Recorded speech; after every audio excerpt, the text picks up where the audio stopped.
Salam Kortesian. Yuk kita tonton YouTube channel Kortesian Indonesia. Salam Kortesian. Kita bisa dapatkan diskon 10% nih Om. Oke. Di beres resmi nih, wuling nih. Kita hanya cukup menunjukkan member kita. Sebenarnya untuk mendaftar sebagai member Kortesian Indonesia itu cukup mudah. Pendaftarannya gratis, nggak ada biaya tahunan, nggak ada biaya pendaftaran.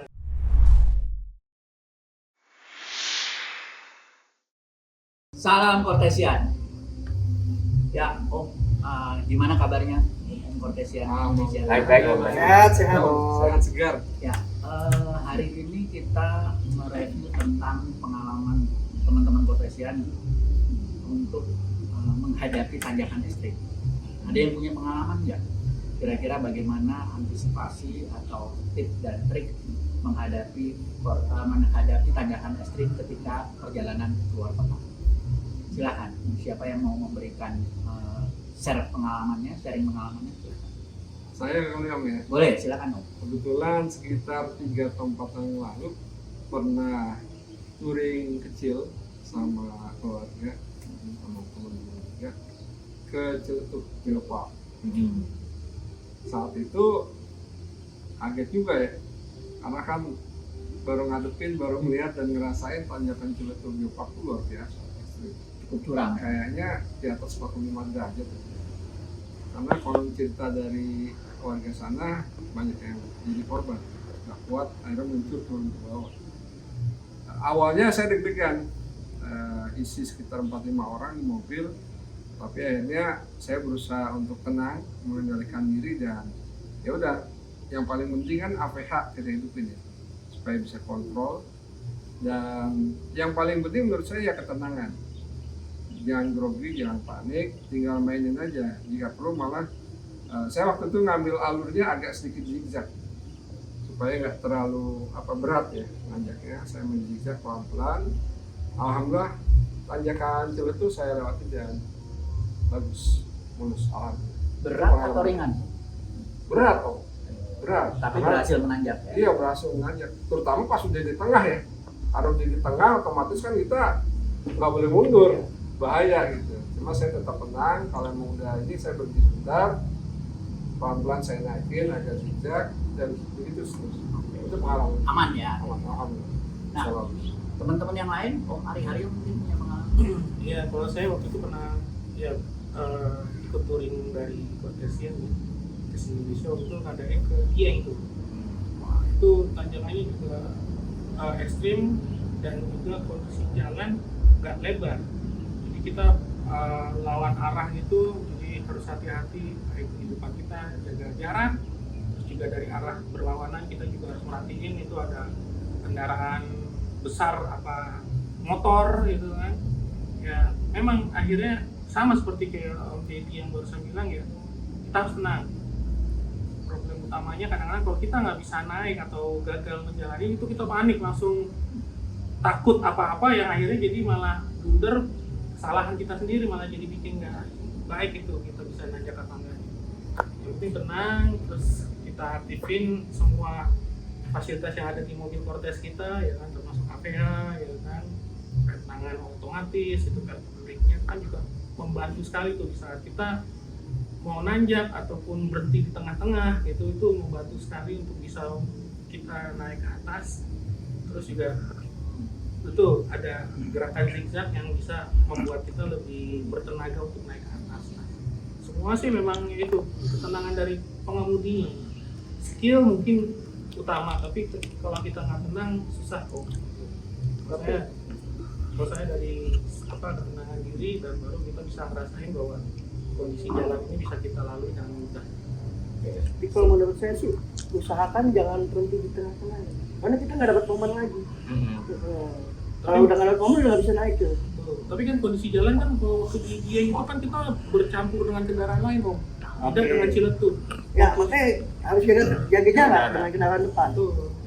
Berarti intinya jaga jarak itu penting ya, baik depan maupun belakang. Supaya momennya nggak hilang. Ya supaya momen tanjakan kita nggak hilang. Oke. Semoga torsi kita dapat bagus.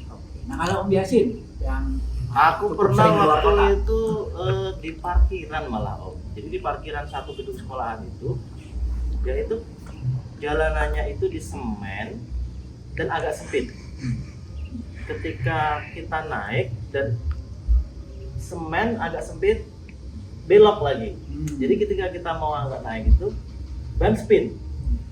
Nah, akhirnya saya nggak kuat tuh, bener-bener harus mundur lagi dulu. Saya matiin ESC-nya, saya jalan pelan-pelan. Begitu ke agak pas belokan itu memang agak spin, tapi tetap aja akhirnya bisa naik, berhasil gitu. Sampai kelihatan bekasnya ban gitu. Karena kan kalau semen itu licin ya, dia nggak gigit karet bannya. Ya, tapi tetap harus ancang-ancang mundur dulu ya. Ya, agak mundur supaya dapat momennya sampai pas naik. Tenaga ya. Licin, semen, belok gitu kan. Terus yang kedua itu kebetulan pas lebaran kemarin, habis lebaran saya mampir wisata lah ya ke daerah Batang, nama tempat wisatanya itu Kembang Langit. Itu memang benar-benar juga di atas, karena itu kalau ada petunjuk itu Dieng tinggal 25 kilo lagi itu sampai Dieng, jadi memang di atas. Itu namanya wisatanya Kembang Langit ya, di atas. Itu jalan masuk ke tempat wisatanya ini kayak berbatu-batu gitu, batu kerikil yang kalau kita habis berhenti terus kemudian kita jalan lagi itu udah nggak dapat tuh momennya, muter doang situ, nggak jalan lagi maksudnya. Nah, mau nggak mau memang harus agak pas tanjakan gitu, harus mundur dulu, ambil ancang-ancang, baru udah jalan pelan-pelan bisa nanjak tuh naik gitu. Karena sampai batunya tuh kelempar ke belakang tuh kalau kita Spin bannya. paksain. Iya, ban spin, kerikilnya tuh kelempar ke belakang kena mungkin motor kalau nggak hati-hati gitu. Jadi jangan sampai berhenti lah intinya. Ya. Oke, cukup menarik pengalamannya. Nah, ada lagi mungkin Om Hari bisa diceritakan yang terkait pengalaman ekstrim ya, tidak hanya nanjak tapi hal-hal lain yang mungkin membuat pengguna Cortez jadi merasa aman, nyaman dan meyakinkan menggunakan Cortez. Silakan Om bisa. Apa pengalaman? Untuk saya ya pengalaman berkendaranya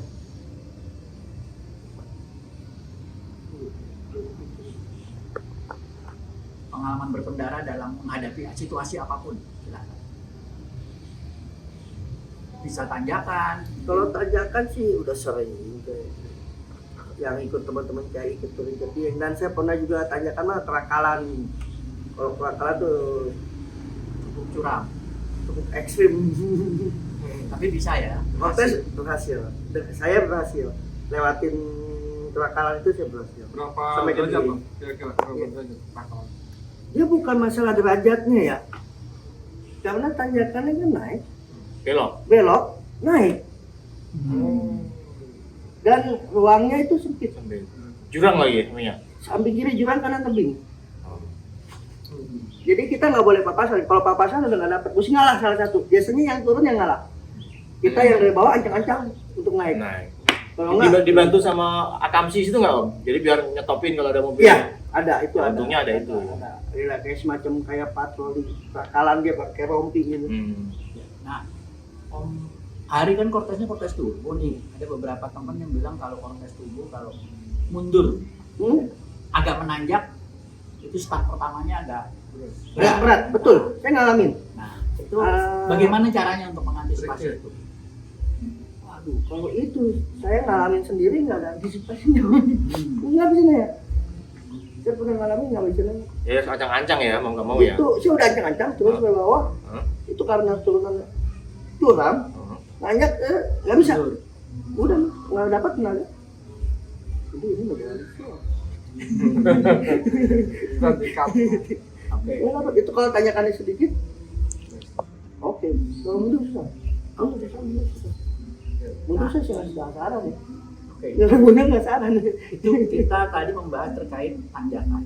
Hal lain misalnya terkait Ini. terkait pengalaman menyenangkan deh. Kalau tadi pengalaman yang membuat kita pengguna Cortez was-was. Sekarang pengalaman menyenangkan sebagai pengguna Cortez apa? Terutama dari teman-teman Cortezian Indonesia supaya dunia luar tahu bahwa bukan sesuatu hal yang menakutkan memiliki mobil penggerak roda depan untuk dibawa touring keluar kota bahkan di tanjakan ekstrim sekalipun. Apa hal yang menyenangkan? Kalau menurutku torsinya lumayan loh. Tenaganya cukup besar. Tenaganya cukup besar, jadi tanjakannya walaupun agak nanjak dan panjang itu oke aja sih. Karena selama ini juga masih oke aja jalan dari Ciletu ke mana Tanjung Lesung waktu itu Belum pernah gagal gitu. belum pernah gagal ya, aman-aman aja. Jadi tidak mengkhawatirkan ya. Enggak, meyakinkan. aman-aman aja. Nah, beberapa orang bilang kalau kayaknya AC-nya harus dimatiin. Apakah benar kalau pakai Cortez nanjak AC-nya harus dimatiin? Kalau saya sih enggak sih. Nggak ada masalah ya? Maupun kecil itu aman aja, bertujuh kecil itu Ya, 7 penumpang Iya. full berarti Heeh. dalam kondisi AC nyala, nyala, tetap kuat nanjak. betul buat naiknya. Aman. Berarti itu Dosisnya gede dia. ya, berarti pengalaman yang menyenangkan bahwa Cortez kapasitasnya besar, muatnya banyak, tenaganya besar, cukup tangguh, dan kalau nanjak nggak perlu dimatiin AC-nya seperti konon kata orang-orang bahwa kalau nggak kuat AC-nya harus dimatiin. Betul. Tapi itu tidak terjadi pada kita ya, Buat Cortez nggak? pada Cortez tidak. Tapi untuk para pengguna ini perlu diperhatikan juga nih Om. Ya. Apakah itu kapas kopinya masih bagus? Ada kan kalau dia udah mulai aus, udah mulai tipis ya memang udah kurang lah tenaganya. Itu yang harus diperhatikan untuk maintenance ya. Terutama yang IAMT ya. Ya. Apa yang harus diperhatikan bagi pengguna IAMT Cortez generasi pertama? Itu seringkali tuh masalah dengan minyak AMT tuh yang orang kurang aware dan kurang memahami tuh dia tidak jangka waktu lama tidak diganti minyaknya, minyak AMT itu. Padahal kan minyak AMT itu Durasi Ada tertentu ada harus batas. diganti gitu ya. Ada batas pemakaiannya. nah, sarannya itu kan di sekitar pemakaian 20.000 km kita ganti minyak AMT itu. Ya barengan lah dengan minyak rem itu sama soalnya pakai minyak rem juga. Berarti yang menggunakan Cortez IAMT itu sistem IAMT menggunakan minyak. Ya. Dan minyaknya pun sama seperti minyak rem yang secara berkala harus diganti. Iya betul. Jika telat maka beresiko fatal. Fatal kalau dia udah mengandung air atau terkontaminasi itu akan rusak. Nah, minyak IAMT-nya itu adanya di mana? Apa alatnya? Apa yang saya dengar istilahnya apa, aktuator apa tuh? Aktuator. Aktuator manual transmission. Oke. Jadi transmisi yang sebenarnya transmisi itu manual dikasih alat sehingga dia bisa otomatis untuk shift gear, untuk pindah gigi sendiri Oke. tanpa kita injek kopling. Dan itu membutuhkan minyak. Iya. Dan minyaknya memang harus diganti Iya, secara Berkala. betul. Iya, iya. Ya, terima kasih Om dari Cortesian Indonesia, mungkin pagi ini menjadi inspirasi buat teman-teman pengguna Cortez ya. Atau mungkin Om Hari bisa melengkapi sedikit Ya, untuk ini ya, turbo, untuk yang kontes turbo. turbo juga misalkan nih, saya pengalaman menarik sekali nih waktu ke Kerakalan. Emang sempat ada sedikit kenaikan suhu mesin nih. Itu oke-nya, kalau menurut saya itu dia oke-nya si EQ-nya itu pintar. Dia EQ-nya itu ngekat transmisi transmisi Cortez turbo itu tidak bisa pindah ke S, mode sport atau ke manual. Dia tetap di D. Dia untuk menjaga Suhunya nggak- suhunya agar tidak terlalu panas. Sehingga kalau melebihi overheadnya lebih, dia akan rusak Mesinnya mesin, pun akan rusak mati. transmisi. Ya, dan mesin akan mati ya kalau overhead. Iya, otomatis itu mungkin bisa membuat head jadi melengkung dan transmisinya pun kepanasan, plat bajanya itu mungkin akan aus, jadi rusak semuanya ya, transmisi kena, mesin pun bisa kena. Jadi si EQ-nya tuh ya kalau menurut saya sih itu safety-nya dia. Jadi tetap aman dalam suhu kondisi batas maksimal dan tetap bertenaga untuk bisa Dan kalau nanjak. saya sarankan sih apabila sudah agak-agak overhead gitu, misalkan ada kejadian seperti itu, ya kita istirahat dulu lah. Minggir, matikan mesin. Matikan Beberapa mesin menit. sekitar setengah jam. Bisa dipakai tuh. Ya, kita ngopi dulu lah, Oke. kopi atau beli cemilan, makan, baru jalan lagi. Perlu disiram-siram nggak? Jangan. Berarti Karena nggak perlu ya? logam panas, begitu dia panas kita siram dia bisa melengkung, Iya. malah jadi rusak, malah merusak gitu. Kan memang kan kalau di orang-orang kan banyak yang kalau panas tuh Disiram. siram-siram Nah, itu biar jangan. cepat dingin, Malah gitu jadi kan. rusak, Oh, jadi nggak boleh. nggak boleh. Jadi dibiarkan saja. Ya karena dia sampai- dingin sendiri. sampai dia suhunya normal. Iya. Nah, bicara overhead, saya punya pengalaman juga tuh waktu bersama keluarga nanjak ke Gunung Pancar. Situ betul. Seru. Walaupun sebenarnya nggak terlalu ekstrim ya, Tuh. tapi mengingat selalu macet di tanjakan stop and yang go, stop sempit and go, itu, gitu. kita kan cuma 2 mobil ngepas kanan kiri. Otomatis kan kita banyak berhenti di posisi agak nanjak. Heeh. Saat itu saya nggak tahu, tiba-tiba bunyi awannya tuh agak bau dulu, kapas kopi kayaknya udah mulai panasan, bau. setelah itu bunyi tuh, ada bunyi. Di mana? Di mobilnya. Di odometer dashboard atau Di di dashboard, di dashboard? bunyi dan belakang kelihatan nyala. Apa Oh, itu? ada indikator yang nyala, Indikator apa? engine kayaknya. Engine, check engine. Engine. Tapi dia hebatnya, saya dikasih warning dengan tadi notifikasi suara itu. Rasa, Heeh.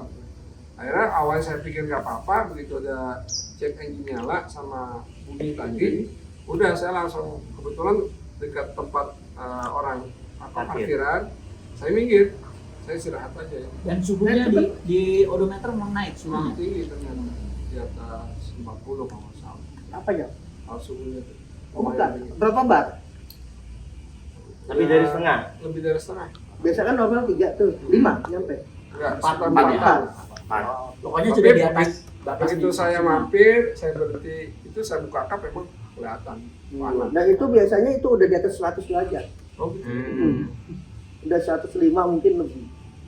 Akhirnya saya istirahat di situ, ya udah akhirnya ngambil acara di situ aja, nggak jadi lanjut ke atas karena udah terlalu padat juga. Oke. Dan alhamdulillah pulangnya aman, lancar. Turun ya. Oke. Ya mungkin kaget aja kali itu. Ya, baik. Terima kasih Om dari Cortesian Indonesia buat teman-teman penggemar channel YouTube-nya Cortesian Indonesia.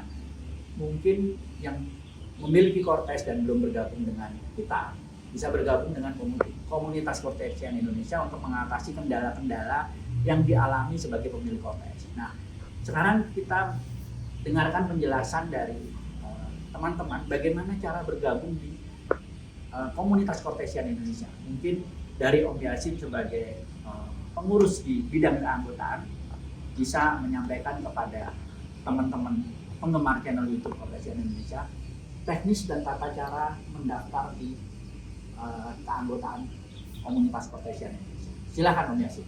Oke. Sebenarnya untuk mendaftar sebagai member Cortesian Indonesia itu cukup mudah. Jadi kita itu ada channel-channel yang online, ada di medsos IG, ada Facebook, ada YouTube juga ada. Nah, di situ tuh tertera tuh link untuk pendaftaran. mengisi pendaftaran, formulir pendaftaran. Pendaftarannya gratis, nggak ada biaya tahunan, nggak ada biaya pendaftaran, nggak ada. Cukup nanti kalau udah mendaftar, misalnya pengen beli aksesoris kayak seragam, stiker, nah itu baru nanti bisa mampir untuk beli di marketplace-nya Cortesian, ada namanya wulingku.com. Nanti di situ tertera tuh mau beli kartu anggota, stiker, kaos dan pernak-pernik lainnya. Jadi kalau memang pengen daftar, silakan kunjungi channel medsos Cortesian Indonesia, yaitu tadi Instagram, Facebook atau YouTube tuh ada tuh linknya. Isi dulu formulir di situ, nanti pihak pengurus akan langsung memberikan balasan lah gitu untuk tahap selanjutnya. Konfirmasi ya dari Konfirmasi ya, langsung memberikan, dan nanti akan langsung diundang untuk bergabung ke WhatsApp grup rekan-rekan yang lain, saling berinteraksi lah di situ. Kalau ada acara-acara, ada pemberitahuan, yuk silakan join, gabung gitu. Nggak ada bayar apapun, semua gratis. Caranya cuma tinggal klik link doang tuh Om ya. Ya, ngisi form aja udah. Mudah sekali itu ya. yang disampaikan Om Yasin adalah tata cara atau teknis pendaftaran menjadi member komunitas Cortesian Indonesia. Nah, pengen tahu dong apa sih manfaat jadi member Cortesian Indonesia? Mungkin dari Om Hari, kemudian Om Yasin bisa menjelaskan masing-masing, dan Om Ari Haryo, kemudian Om Dedi Heri bisa menjelaskan manfaat Bergabung apa sih stay gitu ya di Cortesian daya tarik Indonesia dan ini ya. manfaat bergabung di komunitas Cortesian Indonesia. Apakah sama seperti komunitas member lain pada umumnya yang cuma hura-hura aja, senang-senang aja, atau apa manfaat yang lebih bisa dirasakan oleh member dan mungkin orang yang berhubungan dengan komunitas Cortesian Indonesia sebagai mitra di dalam aktivitas sosial? Silakan. Ya, untuk para member yang bergabung di Cortesian Indonesia ini yang umumnya nih biasanya kita bisa dapatkan diskon 10% nih Om. Oke. Di beres resmi nih, Wuling nih. Bengkel resmi 10 Wuling ya, 10% untuk jasa. Biasa. Dan Spare part-nya 5%. Oke. Kita hanya cukup menunjukkan member kita ke pihak bengkel resmi. Ya, oke, itu satu dari Om Hari. Om Yasin, apa manfaat bergabung dari yang saya rasakan pribadi sih Om ya, ini kan komunitas ini benar-benar berasa seperti kita punya keluarga besar nih. Jadi memang rasa kekeluargaannya itu sangat kental sekali. Nambah keluarga. Iya, nambah keluarga, nambah relasi, asik lah pokoknya. Dan ya namanya nambah relasi, otomatis bisa juga loh nambah rezeki gitu. Misalnya ada info-info tentang kerjaan apa, prospek apa gitu. Karena silaturahmi menambah rezeki. Iya. Membawa rezeki. Dan asik-asik sih orangnya gitu. Oke, terima kasih Om Yasin. Iya. Om Ari Haryo, apa sih manfaatnya, kenapa kok mau bergabung sama komunitas Cortesian Indonesia? Banyak sih Om, kayak ya diskon di BRS, di bengkel resmi, punya banyak teman, nambah ajang silaturahmi, ya kan, touring acaranya tuh juga keren-keren, ya kan, apalagi kita setiap kali kumpul juga banyak juga disediakan door prize yang luar biasa, banyak, ya kan, gratis pula acaranya, ya kan. Nggak pakai bayar tuh? Nggak pakai bayar, Wah, makanya mantap jadi sekali ya. nyesel deh kalau kalian belum pada ikut Cortesian Indonesia gitu kan. Kita setiap kali bikin acara di restoran, makan gratis, dapat hadiah, foto-foto cipika-cipiki gitu kan. Udah selesai gitu pulang, udah kayak nggak ada apa-apa, nggak ada beban, nggak ada ini. Dan cukup sering touring keluar kota. Pasti itu setiap tahun tuh saya udah Kalau sering ikut banget acara ikutin. pulang nggak ada apa-apanya tuh Om. Kalau misalnya ada apa-apanya Saya dapat goodie bag. iya, itu yang saya alami, makanya saya sering ikut acara gitu kan. Sayang kalau nggak ngikut, jadi ya banyak lah manfaatnya. Jadi ya saya bilang aja kalau yang belum ikut Cortesian Indonesia sih nyesel, jadi buru-buruan deh Ya. kita pada join gitu kan. Oke, terima kasih Om. Lalu Om Dedi Heri, apa sih manfaatnya Saya kalau bergabung? sedikit menambahkan. Jadi yang pasti selain semua hal-hal disebutkan menarik tadi. yang didapat di CI, yang nggak kalah penting itu adalah kita menambah ilmu dan wawasan tentang mobil ini. Nah itu yang penting, karena bagaimanapun kayak saya nggak punya background otomotif kan. Kita bisa sering-sering Akhirnya, problem gitu. alhamdulillah saya dapat masukan, dapat trik dan tips bagaimana ketika ada problem dan seterusnya seperti yang tadi Mas Hendra bahas ya. Nah itu silaturahmi itu tadi. Ya. Dan itu kan nggak mungkin kita dapat dari sumber manapun termasuk bengkel resmi. Iya. Yang terakhir Om, ini uniknya Cortesian Indonesia dibanding komunitas otomotif lainnya adalah kita nih cukup banyak kegiatan yang sifatnya sosial, gitu loh. Apa tuh? Bakso, santunan, rasa, sampai kita juga punya kerjasama pengelolaan kebun anggur dengan Kemensos kan. Iya, yang di Kayaknya- Bekasi itu ya. Saya coba cari-cari, cuma komunitas Cortesian aja yang model begini.